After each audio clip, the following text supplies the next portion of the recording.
Students, तो आज हम पढ़ने वाले हैं बीकॉम सेकेंड ईयर का। जो हमारा सब्जेक्ट है वो है इनकम टैक्स। और इनकम टैक्स में हम आपको सकल कुल आय में से कटौतियाँ पढ़ा रहे थे। आप इससे पहले वाली वीडियो जाकर देख सकते हैं।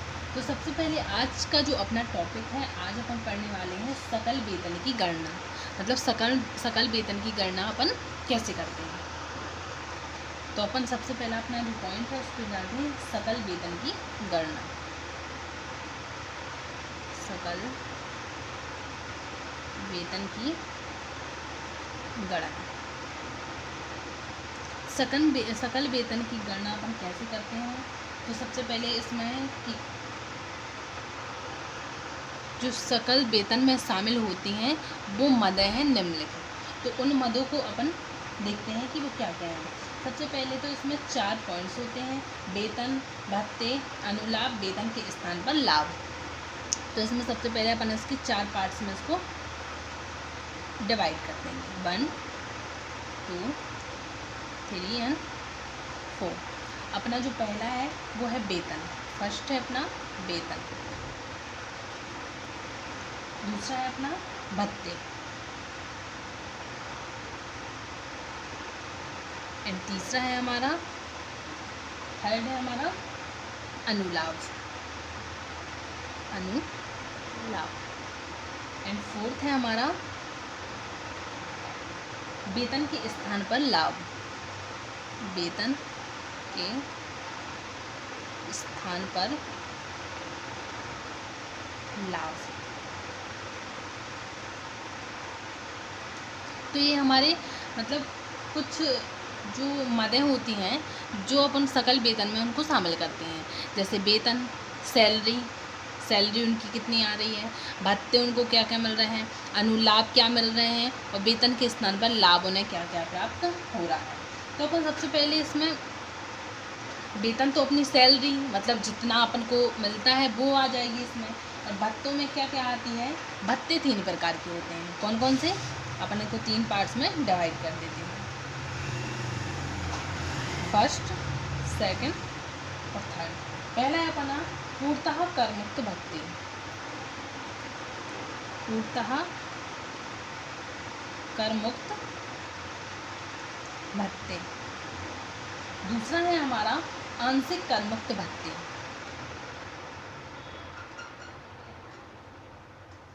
आंशिक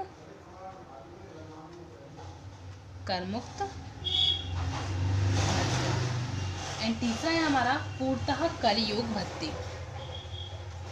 पूर्णतः कर योग्य भत्ते। तो भत्ते हमारे कितने प्रकार के होते हैं। भत्ते हमारे 3 प्रकार के होते हैं: पूर्णतः करमुक्त भत्ते, आंशिक करमुक्त भत्ते और पूर्णतः करयोग भत्ते। अपन सबसे पहले समझते हैं पूर्णतः करमुक्त भत्ते। पूर्णतः करमुक्त भत्ते क्या होते हैं। ये एक ऐसे भत्ते होते हैं जो पूरी तरह से कर से मुक्त होते हैं। मतलब पूर्ण रूप से कर से मुक्त होते हैं। इन पर किसी भी प्रकार का टैक्स नहीं लगाया जाता है, ना ही इस पर किसी भी प्रकार के टैक्स की दर होती है, ना इस पर किसी भी प्रकार का टैक्स लगाया जाता है। ये ऐसे भत्ते पूर्णतः करमुक्त भत्ते की स्थिति पूर्णतः करमुक्त भत्तों में आते हैं। दूसरा है हमारा आंशिक करमुक्त भत्ते। आंशिक कर मुक्त भत्ते हमारे कौन से होते हैं, जो मतलब उस कुछ सीमा तक कर योग होते हैं और कुछ सीमा तक कर मुक्त होते हैं। मतलब कुछ सीमा तक टैक्स भरा जाता है, जैसे बोल दिया कि 5% का टैक्स भरा जाएगा तो 5% टैक्स उसका लगेगा, बाकी उसका कर मुक्त है। तो कुछ सीमा तक की राशि पर टैक्स लगेगा और बाकी कुछ सीमा तक की राशि पर टैक्स नहीं लगेगा। ऐसे भत्ते कौन से होते हैं, आंशिक कर मुक्त भत्ते। अब नेक्स्ट आता है हमारा पूर्णतः कर योग भत्ते। पूर्णतः कर योग भत्ते कौन से होते हैं, जो पूर्ण रूप से कर के योग होते हैं। इनकी पूरी राशि पर कर लगाया जाता है। पूरी राशि पर क्या लगाया जाता है, कर लगाया जाता है। ऐसे भत्ते पूर्णतः कर योग भत्ते की स्थिति में आते हैं। अब अनुलाभ देखते हैं हम। अनुलाभ हमारे कितने होते हैं। अनुलाभ भी हमारे 3 प्रकार के होते हैं। अनुलाभ नीचे, अनुलाभ को हम 3 पार्ट्स में डिवाइड कर देंगे, 1, 2 एंड 3। तो पहला हमारा क्या है, प्रत्येक कर्मचारी के लिए कर योग अनुलाभ। प्रत्येक कर्मचारी के लिए कर योग अनुलाभ।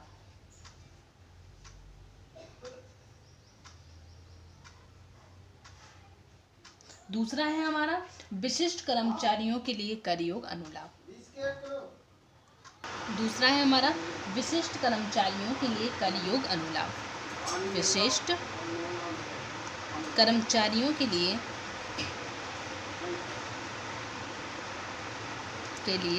कर योग अनुलाभ।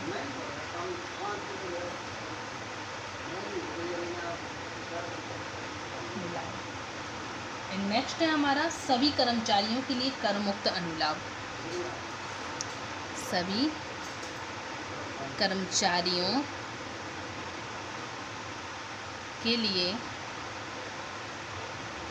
कर योग अनुलाभ।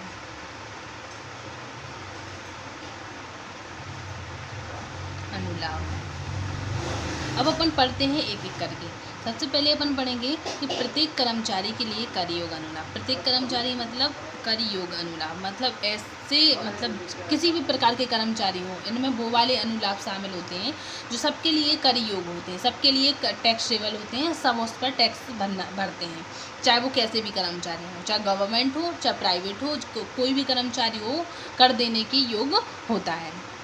दूसरा आता है हमारा कि विशिष्ट कर्मचारी के लिए कर योग अनुलाभ। अब विशिष्ट कर्मचारी कुछ ऐसे विशिष्ट कर्मचारी होते हैं जैसे न्यायालय के जज, और भी ऐसे कुछ ऐसी पोस्टेड होती हैं जो गवर्नमेंट कर्मचारी होते हैं, जो गवर्नमेंट एम्प्लॉयर्स होते हैं, उनके लिए कुछ ऐसे मतलब कर योग अनुलाभ होते हैं। केवल विशिष्ट कर्मचारी के लिए कर योग अनुलाभ होते हैं।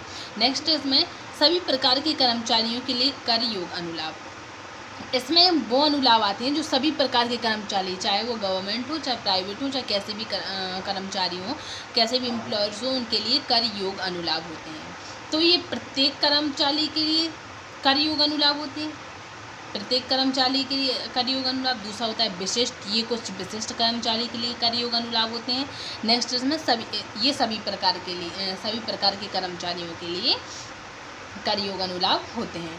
अब कर्मचारी कितने प्रकार के होते हैं, क्वेश्चन हमारा क्या होता है कि कर्मचारी कितने प्रकार के होते हैं। तो कर्मचारी कौन से होते हैं, कौन कौन से होते हैं, दो होते हैं। कौन कौन से, पहला होता है अपना गवर्नमेंट एम्प्लॉयर्स, दूसरा होता है प्राइवेट एम्प्लॉयर्स। प्राइवेट एम्प्लॉयर्स तो गवर्नमेंट एम्प्लॉयर्स। गवर्नमेंट एम्प्लॉयर्स को कौन से होते हैं, प्राइवेट एम्प्लॉयर्स कौन से होते हैं, जो किसी निजी संस्थाओं में या प्राइवेट, जैसे प्राइवेट शॉप वगैरह और प्राइवेट कंपनियाँ, इनमें जो जॉब करते हैं, इनमें जो कार्यरत होते हैं, वो होते हैं अपने प्राइवेट एम्प्लॉयर्स। और गवर्नमेंट एम्प्लॉयर्स कौन से होते हैं, जो कि राज्य सरकार, केंद्र सरकार के विभिन्न मंत्रालयों में कार्य करते हैं, तो वो ऐसे कर्मचारी अपने गवर्नमेंट एम्प्लॉयर्स में आते हैं। ये है हमारी सकल वेतन की गणना, जिसमें कुछ पॉइंट हमारे शामिल होते हैं। हम एक बार और देखते हैं। सबसे पहले सकल वेतन की गणना में हमारे 3 पॉइंट शामिल होते हैं। पहला वेतन है, दूसरा भत्ता, अनुलाभ, और वेतन के स्थान पर लाभ। जो हमारा भत्ते हैं, वो भत्ते हमारे कितने प्रकार के होते हैं, पूर्णतः कर मुक्त भत्ते, आंशिक कर मुक्त भत्ते और पूर्णतः कर योग भत्ते। पूर्णतः कर मुक्त भत्ते होते हैं जिन पर पूरी राशि पर टैक्स नहीं भरा जाता, पूर्णतः कर मुक्त होते हैं। आंशिक मतलब कुछ निश्चित राशि पर टैक्स लगता है और बाकी कर मुक्त होती है। और पूर्णतः कर योग भत्ते जिन पर पूरी राशि पर टैक्स लगता है। अब अनुलाभ कितने होते हैं हमारे, अनुलाभ भी हमारे 3 होते हैं। पहला है प्रत्येक कर्मचारियों के लिए कर योग अनुलाभ, विशिष्ट कर्मचारियों के लिए कर योग अनुलाभ, सभी कर्मचारियों के लिए कर योग अनुलाभ। प्रत्येक कर्मचारी के लिए कर योग अनुलाभ मतलब जैसे भी कर्मचारी हो, चाहे वो गवर्नमेंट एम्प्लॉयर्स हो चाहे प्राइवेट एम्प्लॉयर्स हो, इन पर टैक्सेबल होता है। विशिष्ट कर्मचारियों के लिए कर योग अनुलाभ मतलब कुछ ऐसे विशिष्ट कर्मचारी होते हैं जिनको विशिष्ट भत्ते प्राप्त होते हैं, विशिष्ट अनुलाभ प्राप्त होते हैं और वो टैक्सेबल होते हैं। और सभी प्रकार के लिए कर योग भत्ते, इसमें सभी प्रकार मतलब कैसे भी कर्मचारी हो, सभी प्रकार के कर्मचारियों के लिए क्या होता है, ये टैक्सेबल होता है, कर योग होता है। तो ये हमारे अनुलाभ हैं, ये हमारे अनुलाभ हैं। अब एम्प्लॉयर्स भी हमने आपको बता रखे हैं कि कितने होते हैं, 2 होते हैं। कौन कौन से, गवर्नमेंट एम्प्लॉयर्स और प्राइवेट एम्प्लॉयर्स। गवर्नमेंट कौन कौन से होते हैं, जो गवर्नमेंट सेक्टर, जो केंद्र सरकार, राज्य सेंट्रल गवर्नमेंट और इसके विभिन्न जो ऑफिस वर्क होते हैं उनमें काम करते हैं। और जो गवर्नमेंट नहीं होते हैं, सीधी सी बात, वो अपने कौन से होते हैं, प्राइवेट एम्प्लॉयर्स होते हैं। अब आप लोग ये नोट कर लीजिए।